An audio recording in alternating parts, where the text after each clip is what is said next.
Jam sudah menunjukkan pukul 11 malam. Di satu rumah megah dengan desain interior mewah nan elegan, seorang wanita paruh baya bernama Atalia terlihat gelisah sambil sesekali melongok keluar jendela. Sejak pulang dari acara pertunangan Adit dan Dira, perempuan berusia 55 tahun itu tak henti menggerutu, menyayangkan tindakan yang dilakukan putranya yang membawa lari salah satu anak gadis dari sang pemilik acara.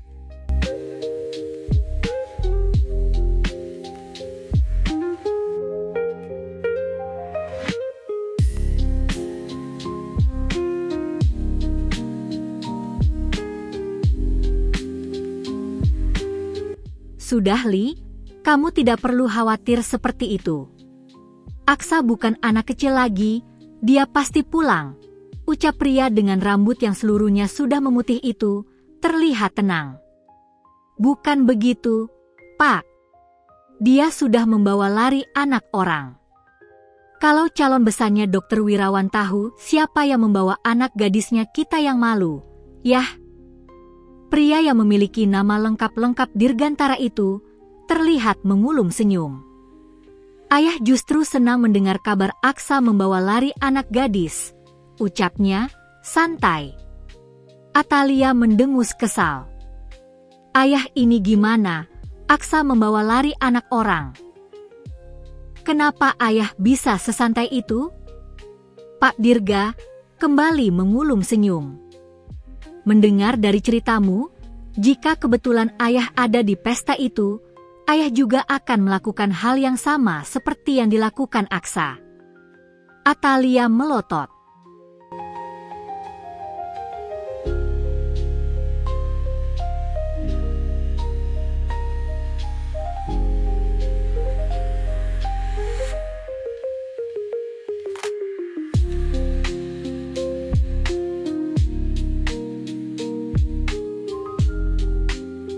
Kasian gadis itu.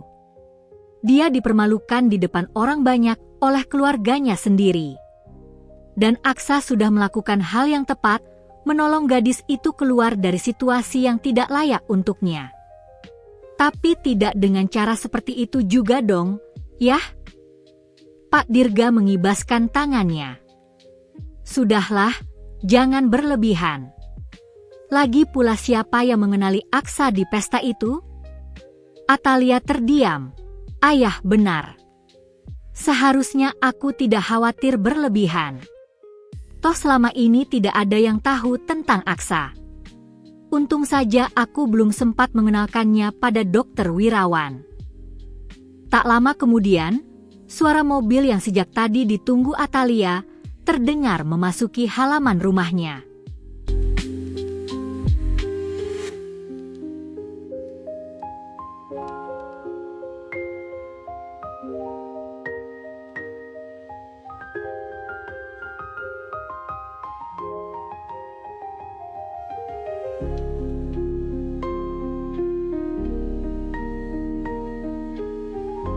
Tuh, dengar.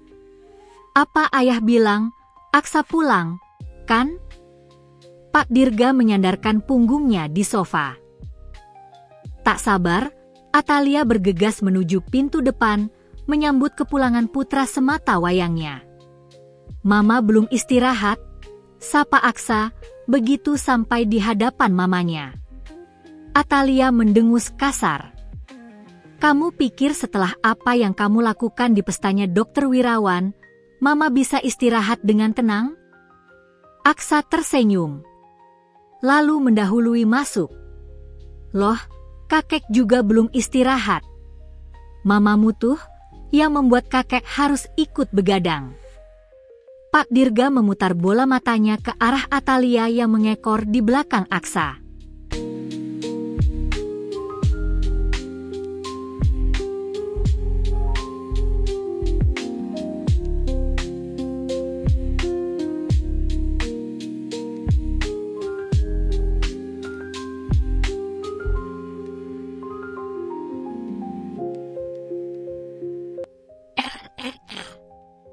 Mama pasti sudah membuat laporan yang buat kakek khawatir, ucap Aksa, seraya duduk di samping kakeknya.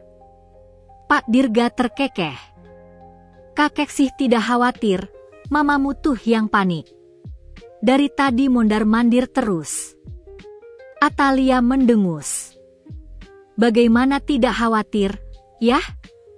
Aksa membawa lari anak gadis orang di depan umum? Bagaimana kalau ada orang iseng yang merekam, lalu menyebarkannya di media sosial? Mama berlebihan, ucap Aksa, cuek. Kakek juga bilang begitu tadi pada mamamu, timpal Pak Dirga. Kakek dan cucu sama saja. Susah dikasih tahu. Atalia beranjak dari duduknya. Dengar ya, mama belum selesai. Kita bicara lagi besok. Pak Dirga dan Aksa terlihat menahan senyum, melihat wajah kesal Atalia.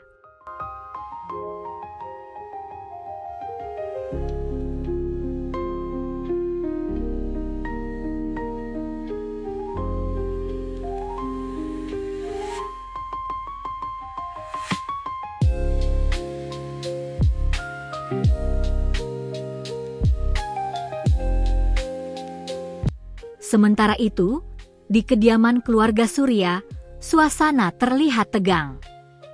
Kamila duduk tegak di ujung sofa dengan wajah kecewa. Sementara Surya berdiri mematung di depan jendela dengan tangan mengepal. Sesaat kemudian, ia menghadap pada Dira yang duduk tenang di samping mamanya.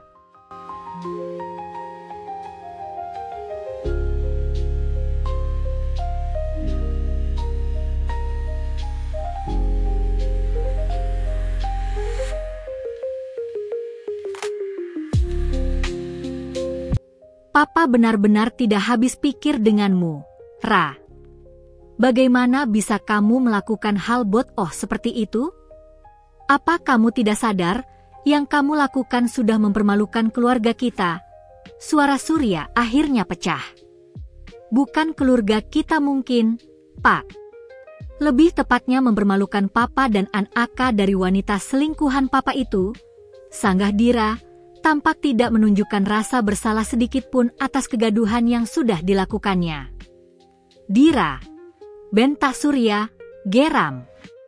Kenapa harus marah, Pak? Apa yang aku katakan benar, kan? Jadi kenapa Papa harus marah? Tantang Dira. Kamu tidak tahu apa-apa, Dira, ucap Surya dengan suara melunak. Aku tahu, Pak. Mama sudah menceritakan semuanya padaku. Dira menoleh sejenak pada Kamila di sampingnya.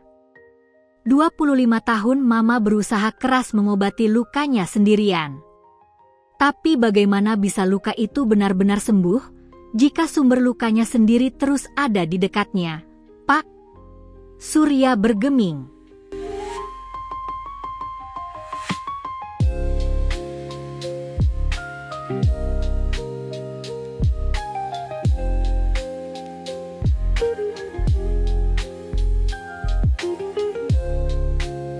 Aku hanya ingin sumber luka itu pergi dari hidup Mama, biar Mama bisa menjalani hidupnya dengan normal seperti layaknya seorang ibu dan istri pada umumnya. Tapi cinta juga anak Papa, Ra. Tidak mungkin Papa menjauhkannya dari hidup Papa. Surya berharap pengertian dari putri keduanya. Kenapa tidak mungkin? Dira menatap lurus pada Surya. Kalau Papa tidak bisa, biar aku yang melakukan. Cukup, Dira. Selama ini cinta sudah banyak mengalah untuk kamu. Dan di pestamu, kamu juga sudah mempermalukannya. Apa itu masih belum cukup juga? Dira menggeleng cepat. Belum, Pak. Cinta harus membayar apa yang sudah dilakukan ibunya dulu pada Mama.